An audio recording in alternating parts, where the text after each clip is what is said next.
And by the time she gets to you, she's got 230% more sexual partners than the girls who didn't cheat. Well, that's the point I'm making. I guess the debate we're having is that, is it really harder to date today than it was back then, right? Yeah, if you're not exceptionally wealthy, tall, or good looking, I think it is, yeah. Because like I'm just thinking about other aspects of life where things get harder. Then you start to think about other aspects of business and life, and you're like, okay, like in sports, yeah, the teams that spend the most, like they're gonna do well. They're gonna do better than the teams that don't. Go Rangers. Go Rangers. They look perfect, dude. They just freaking cranked. They spent $500 million to Simeon and Seager, and it paid off. Then they buy DeGrom. They don't even need him, and they still win. I've been watching the Rangers for 30, 40 years, and I just all of a sudden out of nowhere, a rich guy buys the team and wants to spend money, and we win a World Series. Exactly. So like, all right, that is what it is. In business, in social media, it goes back to the 80-20 rule. Like the 80-20 rule, the dude figured it out a long time ago, and he's like, man, this is weird. Like, it seems like 20% of the people own 80% of the stuff. Fractals of the Pareto principle. Yeah. And then you see it in time, you see it in business, and you're like, yeah, I could guarantee you that 20% of the real estate investors own 80% of the city, you know? Yeah, and like 20% of the real estate agents are doing 80% of the sales. Exactly. And then social media, right? The statistic of social media, you're like, hey, I'm not a consumer, I'm a producer. Well, the stat is 99% of people on social media consume from content from the 1%. So like this idea of 80-20 or the extreme cases of 1%, 99%, they've been around for a long time. 80-20 rule has been around a long time, and you could trace it back to that. There's never been like this equality thing of whatever. Now people are saying like, okay, middle class is gone, because that would have been like that thing of like, hey, we're all kind of in the middle class. Yeah. There's not like this gap. And I don't know if that's true or not, but like what I do know is elite people in any industry or thing, dating, sports, business, faith, whatever, right? They always stand out. The cream always rises to the top. Everyone else isn't really close. That's just the way it is. And then they just kind of like get by. They find a partner, they find a spouse, to me, it's just, that's life always. I don't think it has to do with social media. I think that the cream rises to the top even better with technology and everything else. Yes, so what you're saying is hypergamy is a natural state for humans. Hypergamy meaning women choosing a small group of men up at the top, always trying to get that top guy, the Jason Momoa, the Chris Hemsworth. Well, but like, let's just take social media out of it. Like when I was growing up, right, I came up in high school when MySpace was coming out. So like social media wasn't around when you were in high school. But with even that, right, in the local high school level, there's hierarchy. Yes, of course. You know, there's the jocks, there's the guys. Yeah, quarterback of the football team dating the head cheerleader. Yeah, and then cheating on her with a couple other girls. Like the nerds, they're out of it, right? So like social media didn't cause that. That was always there. Right, for sure. So we'd call that hypergamy. That's the term where that comes from, the 80-20 rule when it comes to dating in a short-term context. The difference, though, is the globalization, like we talked about with Amazon, the globalization of a dating market, meaning there is no Vegas dating market anymore. The hottest girls in Vegas get flown to Dubai. Oh, I get that. They get offered. So because of that, what's happened is, while in the long term you might be a dude who's a 6 who marries a girl who's a 6, the problem is that 6 was at Bilzerian's house and the Maxim party. And she was at the Playboy Mansion, and she reached out to her favorite athlete on the Mavericks, and then ended up sleeping with him. And by the time she gets to you, she's got 230% more sexual partners than the girls who didn't cheat. Well, that's the point I'm making. I think, and this is like, I have no data. This is everything I use is common sense. Sure, that's just my like. Oh yeah, she slept with a lot of guys. Of course, she has like a higher likelihood of cheating. I don't even need data to see it. Like, it's common sense. Yeah. By the way, same thing as a dude. Yeah, men do cheat more when they have more sexual partners, but it's not for the same reason. It's not one gender or the other. But they cheat more when they have more sexual partners before marriage, because their ability to have sex with more women existed. So like, say a woman marries the drummer for a huge band, and he had hundreds of sexual partners before they married. When they're married, he still has the options with those women. When women want to cheat, sex manifests. Often men want to cheat, and nobody wants to cheat with them. So that's why fewer men cheat. That's why the two, men cheating versus women cheating, are numbers that should not be compared to each other, because they have nothing to do with each other. Anyway. Yeah. So basically where I'm getting at is like, you're saying, oh, well, the 6 is like, you know, whatever. And I'm just kind of thinking, all right, let's look big picture here. Okay. If I have this preconceived idea that the cream always rises to the top, And at the time, let's say the cream is in high school, and so it's local. Dude, I don't know who the other hot girls in other high schools are. Like, you're shielded from it. You're just in your own little local bubble, okay? Then you get into college, and like there's more people in college and whatever, right? So then again, the cream rises to the top in college. Especially there's only one quarterback of this college of like all the best prospects, right? Then there's one quarterback of the NFL team. Dude, I was talking to a girl in college, and she told Chris Sims, the quarterback for the Texas Longhorns at the time. He works for ESPN now. Yeah, he totally just stole this girl from me. Yeah, Chris Sims. Like, exactly. It was, so like the cream rises quarterback to the of the football top. team literally did that to me. Yes, exactly. Locally, right? And so I think social media, to your point, did create a globalization, but to me, it didn't like change the dynamic at all, because it's just like, well, hey, now the cream we have to now compete globally, because it would used to be like, hey, if Ryan, let's just say, has a real estate program, and like I didn't have social media, and so I was a local celebrity, and I did my thing. Now people have options. It's not like anyone here in Vegas, they don't have to do my program. They can do any number of global programs. And so now, instead of just being the man locally, I have to compete globally. Yes. And I saw this play out in sports when it was like, oh, I go from high school to being the best in high school to, hey, I'm in college now. These guys are all the best. Oh, crap. Now I have to go to the pros, where it's not even about the U.S. anymore. I got the Dominicans. I got the Japanese. And so like it's like, to me, the same thing as social media. Finally everything came to a head of globalization and true competition, best of the best. And so now I'm like, well, dude, if somebody's truly a 6, not even talking about dating, but just like a level 6 person in whatever thing you're doing, if they have to go compete now globally, well, yeah, they're going to get crushed. Yes. Because especially in a short-term, unfamiliar sense. Yeah, they're getting crushed. Yep. And the people who are 8s, 9s, and 10s, I mean, dude, they still have a way tougher time now. They have a tougher time, and I'm telling you, it's not going to be 8s, 9s, and 10s for long. It's just going to be 9s and 10s. Then it's just going to be 10s. I agree. And that's like what, it happened. But basically, all the other people still exist. It's just like to stand out becomes harder and harder and harder because of globalization. And exists and became popular because that bottom third of men were not being heard by anyone, including academia. And you guys, if you don't agree with me, go listen to Richard Reeves on my podcast. He said Andrew was because us in academia were not willing to have a conversation about the men being left behind. But I think those people were always left behind. That's my point. I think if you were in the bottom third of men, social media did not change anything. You were always struggling. I think in the 1950s, you would talk to a girl who lived across the street from you. You would probably marry someone who was around your same socioeconomic class. You guys would have kids together. There was a lower divorce rate. No, I think the lack of options caused the short-term dating market to be like guys who would be in the bottom third or the bottom quartile of men at least got married. I think that was a difference. Now it's like, I believe for women, it's 6 in every 1,000 women are getting married now.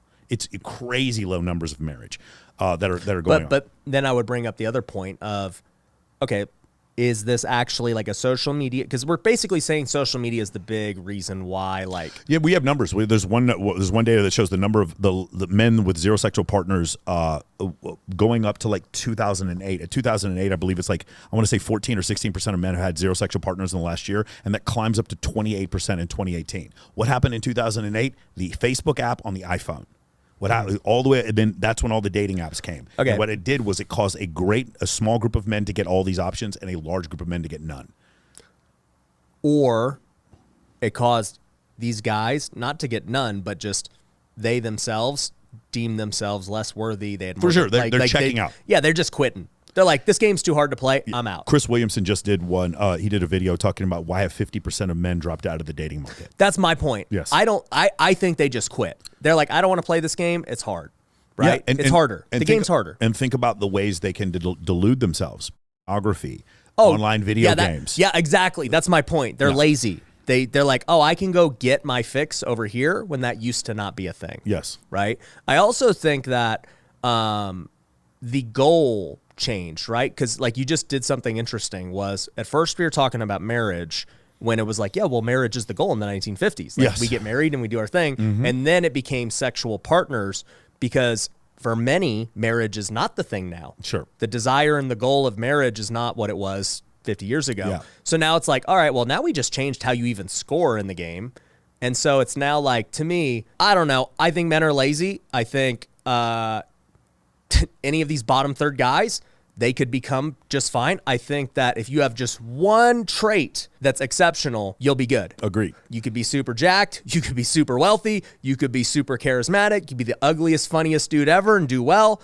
Like, I don't think you need to have it all. Yeah, we're talking about two sides of the same coin. The socioeconomic situation could be correct, which I like. For instance, I said in the short term, I believe there is no more middle class for men. Like, basically, you're doing awesome or you're having a hard time. I agree with that. Okay, what's happened though is like that's what my program is, Men of Action is, and this also what I saw was this crisis in dating, and I was like, these guys here. Let me do this for you. You guys at the bottom who don't get it, no one's going to teach it to you. Yeah. No matter what, it's not going to be off forums or Reddit sites or whatever. What I'm going to do is I'm going to interview the guys who do get it, and then I'm going to pass that information down along to you.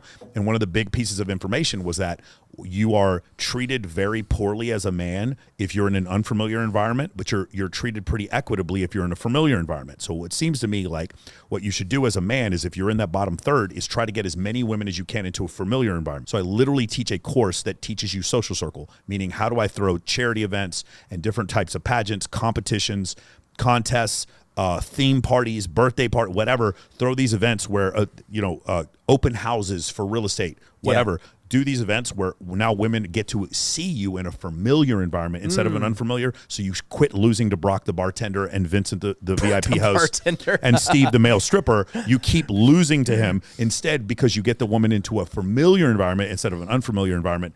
Now you get treated more equitably. So that's what I teach in the Men of Action program when it comes to dating. I mean, I'm a performance coach. I teach a lot of military stuff. That's the one thing from an evolutionary psychology standpoint, because there's this one glitch that's there for men, and it's called the mate choice copying thing, or sexy sons hypothesis. And that's the concept of men who women like, more women like.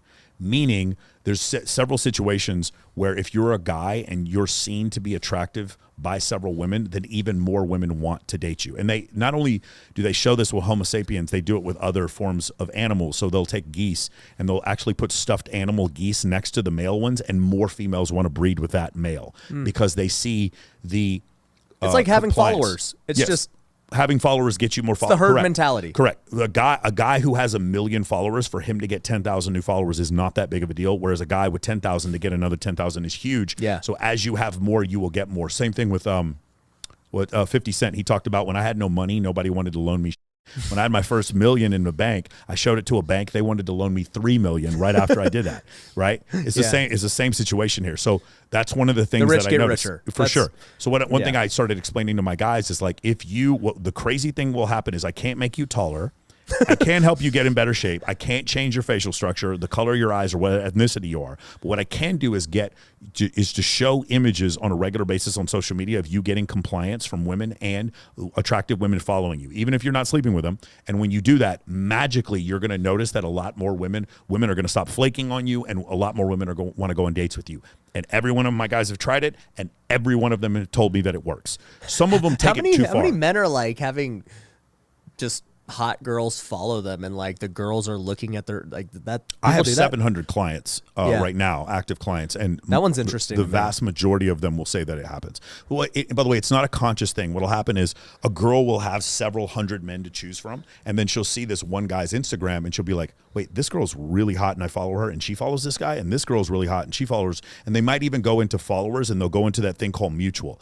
That little button, that little tab that says mutual friends on Instagram is a cheat code. How do you get these guys to get hot girls to follow them? You throw events where there's a couple things. You would throw events where you would invite these girls, so it'd be Maxim Party, Teatro Party, like different events like that, and you would invite them to these events. And I teach completely from start to finish how guys are able to do this, and also by putting constantly putting very relevant, competent, entertaining stuff on your social media.